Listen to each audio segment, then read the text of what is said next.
श्रोतेहो नमस्कार. आजचे पाहुणे या कार्यक्रमात मी स्वप्ना तुम्हा सगळ्यांचं हार्दिक स्वागत करते. महाराष्ट्र हे सांस्कृतिकदृष्ट्या संपन्न असं राज्य आहे. ग्रामीण भागातून आजही विविध समाजगट ही संपन्नता जोपासत आहे. समाजाच्या विविध गटातून तयार झालेली गीतं, नाचाचे प्रकार, कविता, संकल्पना यांचा समावेश लोककलांमध्ये होतो. विदर्भाच्या लोककलेत खडी गंमत, तमाशा आणि इतर ठिकाणी दशावतार, लावणी, लेझिम, पोवाडा, भजन, कीर्तन, भारूड, गोंधळ, वासुदेव असे प्रकार बघायला मिळतात.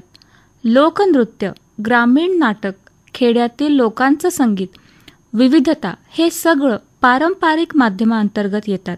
तेव्हा लोककलेत खडी गंमत आणि प्रबोधनपर कला पथक सादर करणारे लोकशाहीर अलंकार टेंभुर्णे यांच्याशी सारिका पाठक यांनी केलेली बातचीत ऐकूया.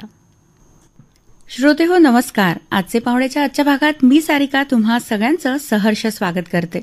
श्रोतेहो, आज आपण आपल्या स्टुडिओत आमंत्रित केलाय लोकशाहीर अलंकार टेंभुर्णे यांना. लोककलेत खडी गंमत आणि प्रबोधनपर कला पथक सादर करण्यात अलंकार टेंभुर्णे यांची विशेष उपलब्धी आहे. चला तर लोककलेविषयी आपण त्यांच्याकडनंच अधिक जाणून घेऊया. लोकशाहीर अलंकार टेंभुर्णे, आमच्या स्टुडिओत तुमचं खूप खूप स्वागत. धन्यवाद. लोकशाहीर अलंकार टेंभुर्णे, सगळ्यात आधी तर आम्हाला आणि आमच्या श्रोत्यांना तुमच्याविषयी जाणून घ्यायला खूप उत्सुकता आहे. मी लोकशाहीर अलंकार टेंभुर्णे सर्वप्रथम सर्व लोककला प्रेमींना, लोकरसिकांना मी माझा नमस्कार करतो. मी माझा परिचय म्हणजे मी मूळचा रामटेकचा, तहसील रामटेक, जिल्हा नागपूर येथील रहिवासी आहे.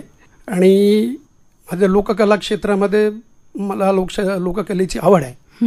म्हणजे मूळचं म्हणजे सांगायचं म्हणजे मी ह्या क्षेत्रात माझे वडील हे शाहीर होते. अरे वा.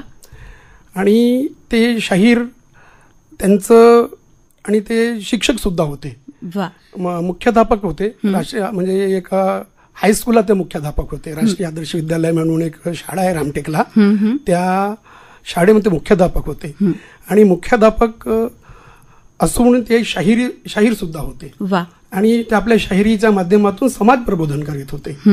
तो वडिलांचा वारसा आमच्या घरीच म्हणजे शाहिरी घराणा, त्यामुळे आमच्यावर सुद्धा ते संस्कार पडले. बरोबर आहे. आणि म्हणूनच हळूहळू ते मी तिकडे आकर्षित झालो. अच्छा. लोककलेकडे म्हणा किंवा शाहिरी क्षेत्राकडे म्हणा मी आकर्षित झालो. पण म्हणजे साधारण कधीपासून तुम्हाला हे अवगत झालं की तुम्हालाही तुमच्या वडिलांप्रमाणेच शाहिरी आवड आहे किंवा तुम्हाला ते करायचं आहे पुढे? तसं म्हणायला गेलं तर मला बालपणापासूनच या क्षेत्राची मला आवड होती. कारण घरीच आमचे वडील रिहर्सल वगैरे करायचे, गाणी वगैरे म्हणायचे, तर ती गाणी मला खूप आवडायची. वा, खूप छान. गाणी वगैरे खूप आवडायची. आणि असं वाटायला लागलं होतं तेव्हा लहानपणापासूनच की आपण सुद्धा असं शाहीर पाहिजे, या क्षेत्राकडे आपण वळलं पाहिजे. परंतु आमच्या वडिलांनी आम्हाला सांगितलं होतं की जेव्हा आधी शिक्षण, मग नंतर मग तुम्हाला जे काय करायचं ते तुम्ही करू शकता. म्हणून वडील हयातीत असेपर्यंत मी या क्षेत्राकडे वळलो नव्हतो. अच्छा. पण त्याची आवड होती. आमचे वडील कार्यक्रम करायचे तर मी चोरून लपून मी त्यांचे कार्यक्रम बघायला जायचो. अच्छा. आणि त्यांचे कार्यक्रम बघायचं. आणि मग ते गायन कसे करतात, ते गीत कसे गातात, ते समाज प्रबोधन कसे करतात, कुठल्या विषयावर समाज प्रबोधन करतात, ते खूप मी बारकाईने आणि निरीक्षित करून मी ते बघायचे. मग तुमचे वडील जे आहेत ते काय काय सादर करायचे लोककला? ते सुद्धा एका खडे गमतीचे शाहीर होते. बरं. ते सुद्धा एक उत्तम शाहीर होते. आणि खडी गमतीच्या शाहिरीतेच्या माध्यमातून ते सामाजिक जे विषय होते, जसे दारूबंदी, हुंडाबळी, व्यसनमुक्ती, अंधश्रद्धा निर्मूलन यासारख्या विषयावर त्या म्हणजे अत्यंत संवेदनशील विषयावर ते प्रबोधन करायचे, सामाजिक प्रबोधन करायचे. अच्छा. मग आपल्या आसपासच्या क्षेत्रात कुठल्या कुठल्या प्रकारच्या लोककला आहेत हे आम्हाला जाणून घ्यायला आवडेल. मुख्यत्वे आपल्या महाराष्ट्रात प्रमुख लोककला 18 ते 20 लोककला आहेत. अच्छा. बऱ्याच लोककला आहेत. त्यापैकी आपल्या विदर्भात मुख्य लोककला म्हणजे खडी गंमत. विदर्भाची पारंपरिक खडी गंमत ही प्रमुख लोककला आहे. त्यानंतर दंडार, त्यानंतर डहाका. अच्छा. ही सुद्धा अत्यंत दुर्मिळ लोककला आहे. हो, हो. डहाका ही फार म्हणजे आधी खूप याचं म्हणजे प्रचलन होतं, परंतु अलीकडे डहाका आपल्याला खूप कमी बघायला मिळत आहे. अच्छा. तर मग आम्हाला आता जाणून घ्यायला आवडेल या लोककलांविषयी. तर खडी गंमत काय असते आणि ती कशी सादर करतात हे सगळ्यात आधी आम्हाला सांगा. सर्वप्रथम तर आपण ही जी लोककला, ही लोककलेची निर्मिती जी आहे ती 11व्या शतकात एक रवळो कुंभार नावाच्या व्यक्तीने आपलं ढफ गायन करून लोककलेला सुरुवात केली, लोकगायनाला सुरुवात केली, लोकगीताला सुरुवात केली. अच्छा. आणि त्या 11व्या शतकापासून हळूहळू विकसित होत येत 16व्या शतकापर्यंत म्हणजे शिवाजी महाराजांच्या, छत्रपती शिवाजी महाराजांच्या काळापर्यंत ती हळूहळू विकसित होत गेली. आणि मग छत्रपती शिवाजी महाराजांच्या काळामध्ये ती महाराजांनी ती पूर्ण विकसित केली. त्यांनी तर आपल्या राज्यामध्ये काही लोककलावंतांना राजाश्रय दिला होता. अच्छा.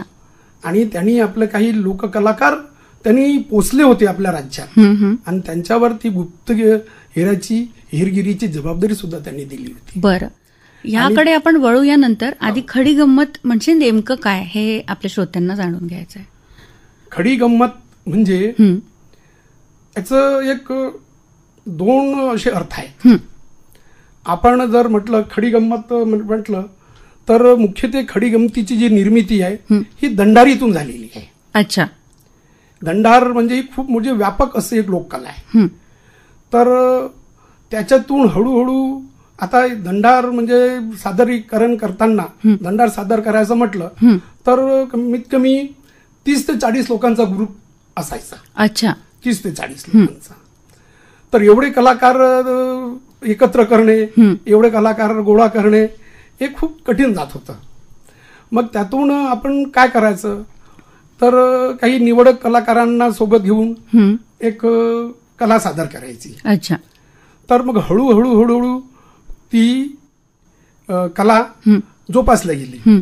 म्हणजे काही कलावंतांना 2-4 कलावंतांना सोबत घेऊन, जे वाद्य वाजवणारे ढोलकी असतात, जे वाद्य वाजवणारे तुणतुणावाला असतो त्याला सोबत घेऊन, टाळ मंजडवाल्यांना सोबत घेऊन असं 3-4 लोकांचं असं एक 5-6 लोकांचं असं एक ग्रुप तयार करून ते सादरीकरण करण्याचा त्यांनी प्रयत्न केला. अच्छा.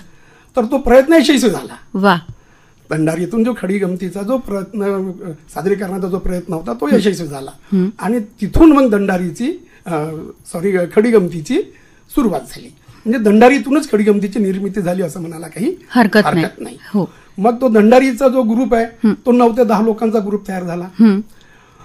तर असं एक मुख्य शाहीर, सहशाहीर, 2 नृत्यांगणा, एक ढोलकी, एक आपलं क्लोरोनेट म्हणजे जो क्लॉट वाजवणारा असतो, आणि बाकीचे 2-4 लोक असं कोरसमध्ये असतात. तर ही झाली खडी गंमतच्या सादरीकरणातले लोक म्हणजे हा खडी कलावंत झाले. हा खडी गमतीचा आपला ग्रुप झाला. पण मग कसा विषय ठरला हा असं. तर आता खडी गंमत सादर करताना सादर करायचं म्हटलं तर आधी एक ईश्वराचं नामस्मरण करतात.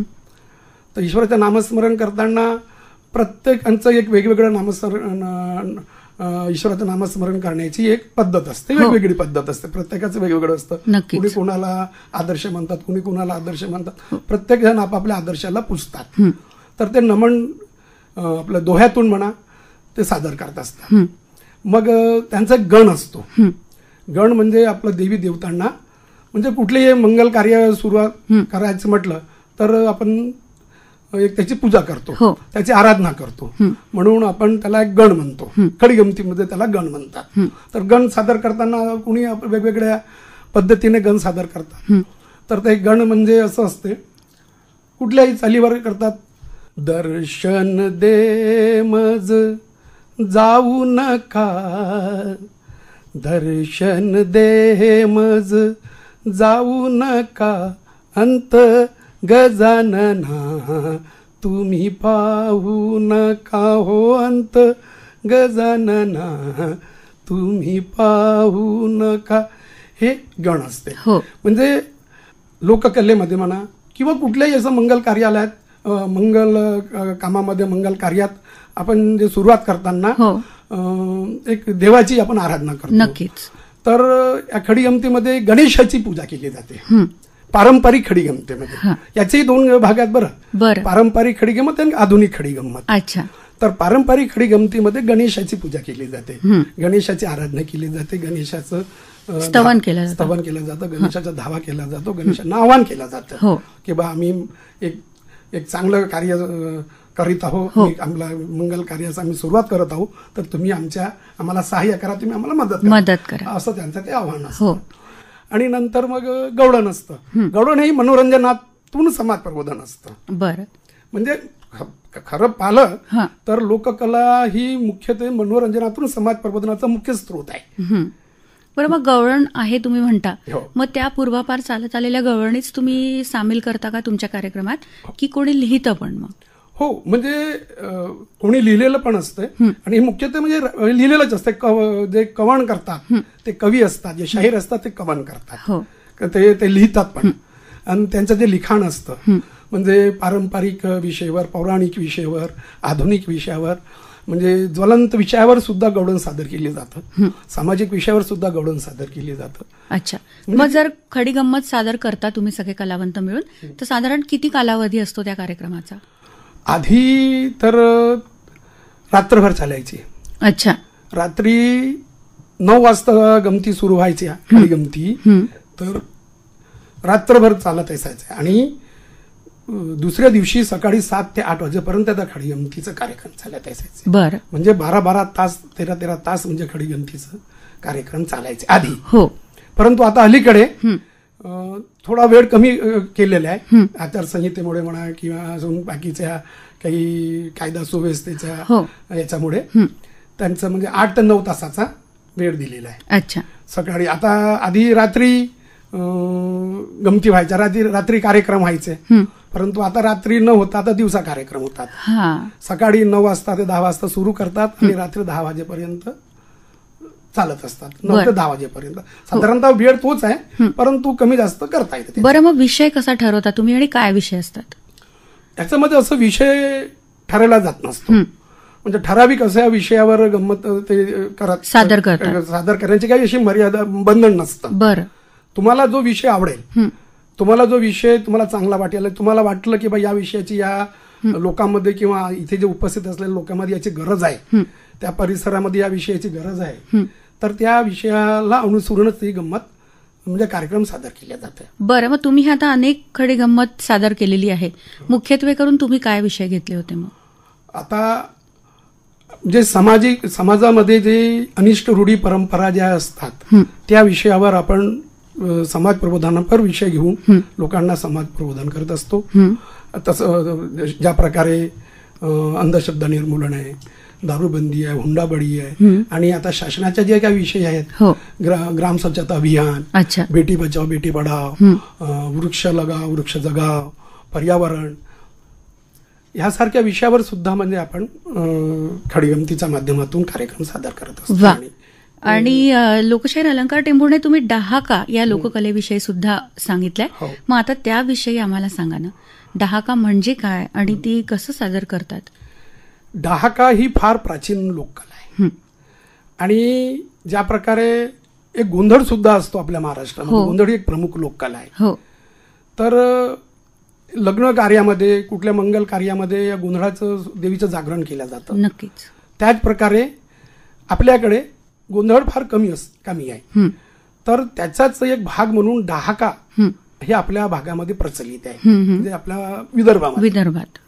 तर कुठल्या लग्न कार्यामध्ये, कुठल्या मंगल कार्यामध्ये जे आधीचं जे जागरण असतं, कुठल्या देवदेवतांचं म्हणा किंवा त्यांचा जे आस्था असतं, त्यांच्या जी भावना असते, त्यांची जी आस्था असते, त्या आस्थेतून, त्या भावनेतून जो कार्यक्रम सादर करतात आणि आपल्या देवी देवतेला पुजतात, त्यांच्या कुटुंबातील जे काही असतात पूर्वज, जे हयातीत नसतात, त्यांचं सुद्धा ते त्या कार्यक्रमाच्या माध्यमातून नामस्मरण करतात किंवा त्याची आठवण करतात. तर त्या डहाकाच्या माध्यमातून ते हे सगळं करीत असतात. मग डहाकामध्ये किती लोककलावंतांचं सादरीकरण? म्हणजे समूह, म्हणजे ग्रुप जो आहे खूप कमी आहे, 3 ते 4 लोकांचा ग्रुप असतो त्यांचा. बरं. आणि ते ढाकाचं जे वाद्य जे असतं हा. ते एक वेगळंच असतं. ते पायावर घेऊन वगैरे ते वाजवतात. आणि पौराणिक विषयाला धरून म्हणजे जे पोवाडा वगैरे असतो, जसं प्राचीन आपले रामायण महाभारत या प्रसंगावर आधारित ते गायन करून त्या कुटुंबातील लोकांचं जे हयातीत नाही आहेत त्या लोकांचं ते नामस्मरण करून स्मृतींना उजाळा दिला जातो. उजाळा देऊन ते कार्यक्रम सादर करतात. वा, खूप छान. आणि तुम्ही म्हणालात लोकशाहीर अलंकार टेंभुर्णे की दंडार मधनच खडी गंमतचा जन्म झालाय. पण मग दंडार विषयी पण आम्हाला जाणून घ्यायचं आहे. हो, दंडार ही द्वापार युगापासून सुरू झालेली एक लोककला आहे. क्या बात आहे. दंडार, त्या दंडारीमध्ये पात्र असतात ते श्रीकृष्णाचं, आणि श्रीकृष्णाने गवळणीसोबत जे हे केलेलं असतं तर त्यांचं सुद्धा ते त्याच्यामध्ये पात्र असतं. आणि मुख्य म्हणजे श्रीकृष्णाचं पात्र असतं मुख्य दंडारीमध्ये. आणि त्या दंडारीमध्ये सुद्धा जे काही पौराणिक पोवाडे असतात, पौराणिक जी कथा संग्रह असतो, पौराणिक जो प्रसंग झालेला आहे आपल्या भारतीय संस्कृतीमध्ये, भारतीयाच्या प्राचीन इतिहासामध्ये, तर त्याचा जो एखादा प्रसंग घेऊन त्या प्रसंगावर आधारित ते त्या दंडारीच्या माध्यमातून कार्यक्रम करत असतात. अच्छा, ते सादर केलं जातं. आणि जसं महाभारतातील एखादा युद्धाचा प्रसंग म्हणा, तर रामायणातील एखादा युद्धाचा प्रसंग म्हणा, ते त्याच्यात वर्णन करतात. म्हणजे तो पोवाडा एखादा लिखित पोवाडा तयार करतो एक कवी, आणि त्याला एक आकार देतो आणि त्याच्यात ते पात्र घालतात आणि मग ते पात्र वाटून देतात आणि मग ते पात्र आपापल्या परीने ते सादर करतात. म्हणजे जसे श्रीकृष्ण झाले, श्रीकृष्णाने अर्जुनाला काय उपदेश केला हे सुद्धा त्या दंडारीचा म्हणजे कलेच्या माध्यमातून म्हणजे सांगण्याचा प्रयत्न करतात. आणि तिथला जो एखादा युद्धाचा प्रसंग घेतात, जसं अभिमन्यूला जसं चक्रव्यूहात फसवलं होतं, तर मग तिथून त्यांनी कसं बाहेर काढलं किंवा काढण्याचा प्रयत्न केला, मग त्याला कसं मारलं गेलं, हे सुद्धा त्या दंडारीच्या माध्यमातून सांगत असतात. म्हणजे दंडारीचं स्वरूप फार मोठं आहे, फार म्हणजे व्यापक आहे. म्हणूनच म्हटलं हे फार व्यापक आहे. आणि मग एवढं मोठं कार्यक्रम दंडार करताना म्हणजे कलावंतांची जुळवाजुळव करणे हे कठीण होतं, अवघड होऊन जातं. म्हणून त्याच्यातनं मग एक लोककला म्हणून आपण दंडारीची निर्मिती झालेली आहे. नक्कीच. आणि लोकशाहीर अलंकार टेंभुर्णे, आम्हाला हे जाणून घ्यायचं आहे की इतक्या छान छान लोककला सादर करताना वाद्यांची पण साथ संगत लागते. मग कुठली कुठली वाद्य यात वापरली जातात? याच्यामध्ये पारंपरिकच वाद्य वापरली जातात. ढोलक असतात, मी जे सांगितलं आधी, ते तुंतुणा असतो, मंजळा असतो, टाळ असतो, क्लॉट असतो, हे मुख्य वादक आहे. याच्याशिवाय म्हणजे दंडार म्हणा किंवा खडी गंमत म्हणा, याचं हे सादरीकरणच होऊ शकत नाही. मग नंतर वाटलं तुम्ही दुसरं अजून त्याला ऍड करू शकता. आता जे आधुनिक जे संगीत आलेलं आहे, जसं बँजो झालं, तुमचं हार्मोनियम झालं, हे सुद्धा तुम्ही त्याच्यात ऍड करू शकता. परंतु हे जे बेसिक त्याचे वाद्य आहेत, ढोलक, तुंतुणा, टाळ आणि क्लॉट म्हणजे क्लोरल आपण ते. मग ह्याचं प्रशिक्षण कसं घेतात हे कलावंत? हे प्रशिक्षण याचं अजून शिबिर वगैरे असं काही झालेलं नाही आहे. पण मग ते वाद्य वाजवायला एकदा केलं होतं, परंतु त्याचं वाद्य शिबिर नव्हतं ते. अच्छा. परंतु हे जे वादक आहेत हे जन्मताच म्हणा किंवा उपजताच ही कला त्यांच्यामध्ये असते. अच्छा. किंवा एखाद्याच्या घरी जसं एखाद्याचा वडील ढोलक वाजवणारा असेल तर नॅचरली आहे की त्याचा मुलगा थोडंफार तो ढोलक वगैरे वाजवतच असतो. मग हळूहळू त्यालाही एक रोजगार पाहिजे असतं, त्याला एक व्यवसाय पाहिजे असतं. म्हणून मग तो त्या आता दुसऱ्या कामाकडे न वळता ह्या कामाकडे, या क्षेत्राकडे वळतो आणि मग त्याला तो स्वतःच विकसित करतो. नक्कीच. मग तो याला कोणी प्रशिक्षक नसतो. एखादा आता जो एखादा ढोलक आहे, मास्टर आहे, एखादा चांगला उत्कृष्ट वादक आहे, तर त्यांच्याकडनं तो टिप्स घेत असतो. बरं, आपण पुढच्या प्रश्नाकडे वळूया. लोकशाहीर अलंकार टेंभुर्णे, आता हे जाणून घ्यायचंय आम्हाला की पूर्वी समाज माध्यमं नव्हती, टीव्हीचा प्रसार एवढा नव्हता, त्यामुळे लोककलांचा प्रचार प्रसार फार होता. आणि आता ह्या म्हणजे टेक्नॉलॉजीच्या युगामध्ये कशी स्थिती आहे आणि काय रिस्पॉन्स आहे लोकांकडनं? हा खूप चांगला प्रश्न विचारलात, कारण हा अत्यंत गंभीर प्रश्न आहे आणि या विषयावर आपण सर्वांनी विचार करायला पाहिजे. कारण ही लोककला म्हणजे आपली संस्कृती आहे. हो. आणि ही संस्कृती जर आपण टिकून राहील तर आपले सगळं जे काही संस्कार आहेत ते सुद्धा टिकून राहतील. नक्कीच. पण अलीकडे ह्या आधुनिक युगात, ह्या धकाधकीच्या युगात, या स्पर्धात्मक युगात आणि नवीन नवीन टेक्नॉलॉजी आलेल्या तांत्रिक युगात आपले ही जी लोककला आहे अलीकडे लुप्त होत चालली होती आणि झालीच होती. म्हणजे कुणाचाही याच्याकडे लक्ष नव्हता आणि लोककलाकार सुद्धा लोककलावंतांना पाहिजे तसं रोजगार मिळत नव्हता किंवा पुरेसा त्यांना पर्याप्त असा पैसा मिळत नव्हता. त्याच्यामुळे त्यांनी सुद्धा याच्याकडे दुर्लक्ष केलं होतं आणि ही लुप्त होत चालली होती. अच्छा. म्हणजे असं वाटायला लागलं होतं की ही लोककला संपते की काय, असं वाटायला लागलं होतं आणि ते संपण्याच्या मार्गावरच होती. याच्यावर माझ्या वडिलांनी एक लेख सुद्धा प्रकाशित केला होता, लोककला समाप्तीच्या मार्गावर. बरेच लोकांनी याला प्रतिसाद सुद्धा दिला होता. 2006 किंवा 7 वगैरे असं त्यांनी ते प्रकाशित केला होता. तर सध्या लोककलावंतांनी ही लोककला आपली टिकून ठेवली आहे. अच्छा. याही काळात हो. आज सिनेमा आहे, मोबाईल आलेले आहेत, टीव्ही आलेली आहे, प्रत्येक अलग वेगवेगळे असे आधुनिक समाज माध्यम आहे, सामाजिक माध्यम म्हणजे माध्यम आलेले आहेत की घर बसल्या किंवा जिथे बसतात तिथे ते मनोरंजन करू शकतात. असं साधनं आले आहेत. पण अजून टिकवून ठेवली आहे. तरी ही लोककलावंतांनी आमची लोककला, आपली सर्वांची लोककला टिकवून ठेवलेली आहे. मग लोककला टिकवण्यासाठी शासनाकडनं काय प्रयत्न केले जातात? ज्या प्रकारे छत्रपती शिवाजी महाराजांनी राजाश्रय दिला होता त्याच प्रकारे शासनाने सुद्धा याला एक मानधनाच्या स्वरूपामध्ये मदत करतायत. अच्छा. मानधन म्हणून लोककलावंतांना देत आहेत. बरं. तर अच्छा. तर ही शासनाकडनं जी मदत होते त्यामुळे प्रोत्साहन मिळत आहे लोकशाहीरांना किंवा लोककलावंतांना, असं आपण म्हणू शकतो. निश्चितच. परंतु बरेचसे कलावंत याच्यापासून वंचित सुद्धा आहेत. बरं. हे तर म्हणजे आता याच्यात सुद्धा वाढ केलेली आहे शासनाने. नक्कीच. आणि लोकशाहीर अलंकार टेंभुर्णे, जाता जाता आमच्या रसिक श्रोत्यांना तुम्ही काय सांगू इच्छिता? एकच सांगतोय, शासनाने आता जे सांगितलं मानधन, तर मानधन आता शासनाने वाढवून दिलेलं आहे.